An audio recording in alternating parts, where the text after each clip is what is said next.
এই সাইডের দিকে হচ্ছে মালয়েশিয়া। মালয়েশিয়া আসতে লাগে 5 লাখ কি 6 লাখ টাকা।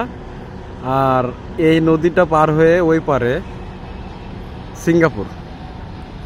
এই সিঙ্গাপুর যেতে লাগে মাত্র 12 লাখ টাকা। তো চিন্তা করেন ব্যবধানটা কোথায়। এত মানে কাছাকাছি থেকেও তারপরেও আমাদের যাওয়ার সামর্থ্য নাই। আমি চেষ্টা করব আমার ক্যামেরা থেকে কতটুকু জুম করা যায়। দেখেন ওই যে সিঙ্গাপুরের বিল্ডিং, কিন্তু এইগুলো আমি যেগুলো দেখাচ্ছি এগুলো হচ্ছে সিঙ্গাপুরের বিল্ডিং। তো ভাবেন একটু যে এই পার থেকে এই পারের ডিস্টেন্স। এটা হচ্ছে মালয়েশিয়া।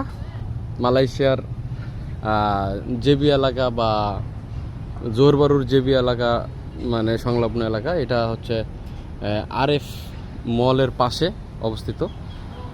অনেক জায়গাটা অনেক সুন্দর, অনেক নিরিবিলি পরিবেশ। আমার আরও ভিডিও আসছে এটা নিয়ে, অবশ্যই আমার পেজে গিয়ে দেখে আসবেন ভিডিওগুলি। সিঙ্গাপুর নিয়ে বা মালয়েশিয়া থেকে সিঙ্গাপুরের বর্ডার নিয়ে অনেকেই আগ্রহ করেন ভিডিওগুলি, এই জন্য আবার দিলাম। আশা করি ভালো লাগবে। তো আমার আঙুলের ওই সাইডে হচ্ছে সিঙ্গাপুর ওই, আর মালয়েশিয়া।